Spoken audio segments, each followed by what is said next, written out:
Thank you so much. Everybody, please have a seat. Thank you. Well, I love you back. It's great to be here. Great to be back in New Hampshire. Now, some of you may remember I've spent a little time in this state.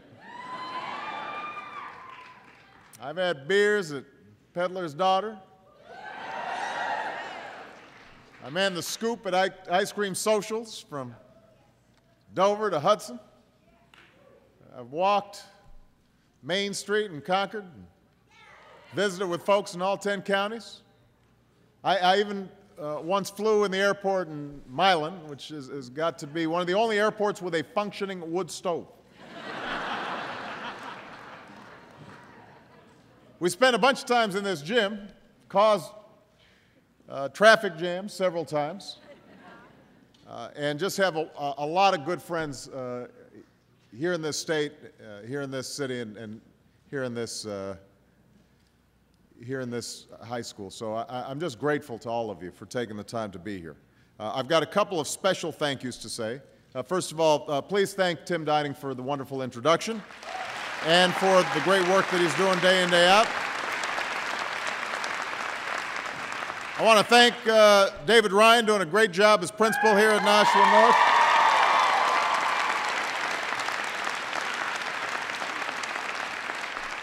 Mayor Donna Lee Lozo is here. Give her a big round of applause.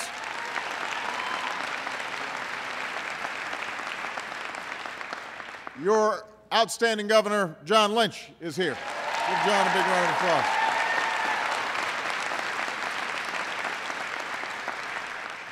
Three great members of Congress: Senator Jeanne Shaheen,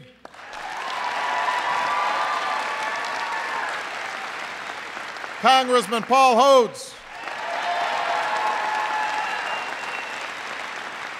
Congresswoman Carol Shea Porter,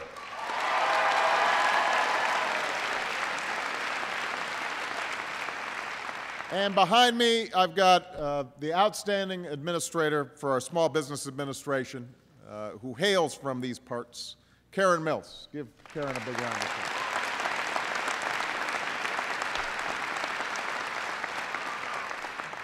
So I want to spend a bunch of time hearing from you, answering your questions, but if you'll indulge me, I want to make some brief remarks on the front end.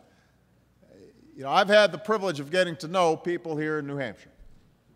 I've seen firsthand that spirit of independence and spirit of self-reliance. I know how hard all of you work and how tough and resilient you are. But I also know that people here in New Hampshire have been tested by the last 2 years, just like people all across the country. We've gone through the deepest recession since the Great Depression, and folks here have had their lives uprooted by lost jobs and foreclosed homes, shuttered businesses, vanished savings. Many good, hardworking people who met their responsibilities are now struggling, in part because folks on Wall Street and people in Washington didn't meet their responsibilities. So when I took office, we knew the first thing we had to do was to break the back of this recession. And sometimes that meant doing some things that weren't easy, doing some things that weren't popular.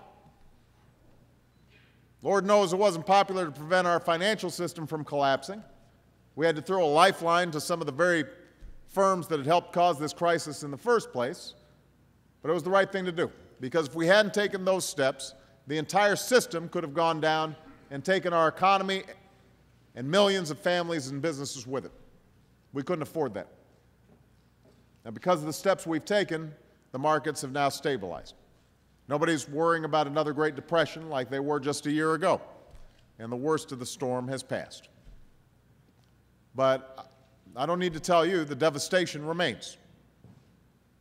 Today, 1 in 10 Americans still can't find work.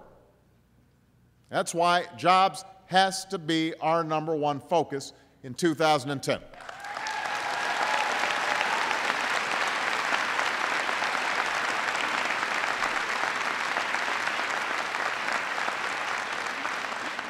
And we're going to start where most new jobs start, with small businesses.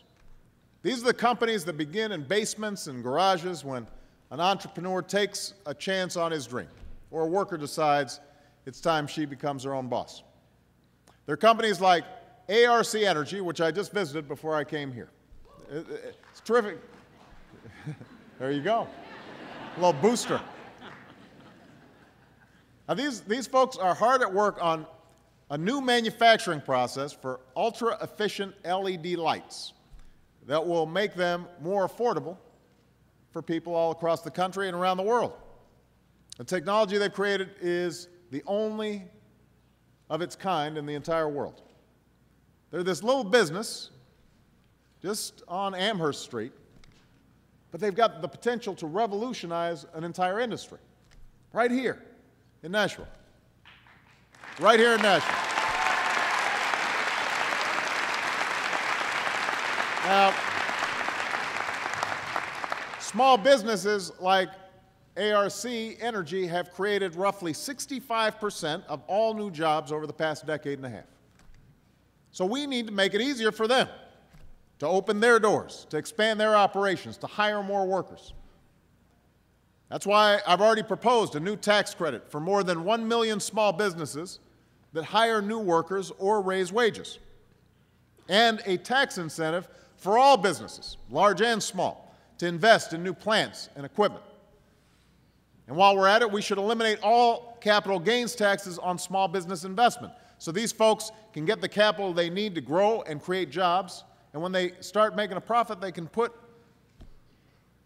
those profits back into the business.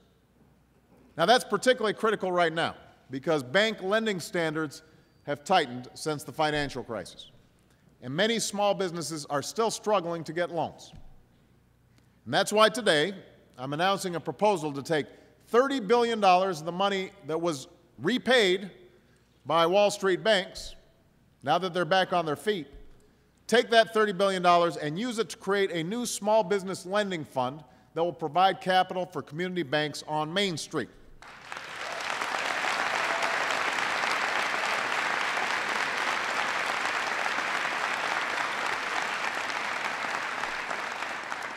It's the small local banks that work most closely with small businesses. They usually provide them their first loan. They watch them grow through good times and bad. The more loans these smaller banks provide to credit-worthy small businesses, the better deal we'll give them on capital from this fund that we've set up. If you combine it with my proposal back in December to continue waiving fees and increasing guarantees for SBA-backed loans, all this will help small banks do even more of what our economy needs, and that's ensure that small businesses are once again the engine of job growth in America. Now, I'm convinced we can make that happen.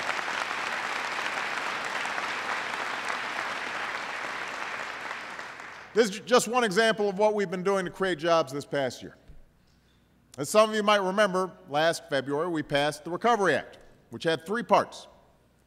1/3 was tax relief for small businesses and for 95% of you, 95% of working families. 1/3 of the Recovery Act was emergency relief, like increasing unemployment benefits and helping states keep teachers and police officers and firefighters from losing their jobs. And 1/3 was putting people to work on infrastructure and renewable energy and medical research and more. Now, if you hear some of the critics, they'll say, well, the Recovery Act, I don't know if that's really worked because we still have high unemployment. But what they fail to understand is that every economist, from the left and the right, has said because of the Recovery Act, what we've started to see is at least a couple of million jobs that have either been created or would have been lost. The problem is 7 million jobs were lost during the course of this recession. So we've still got a big hole to fill.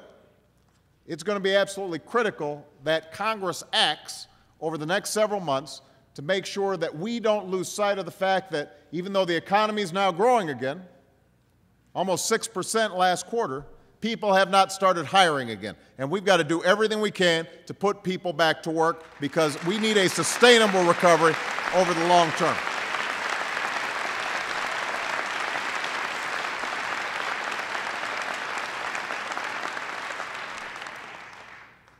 I've got to be honest with you, there's no magic wand that makes the economic problems that were years in the making disappear overnight. And sometimes it's easy for politicians to exploit the anger, the pain that people are feeling right now.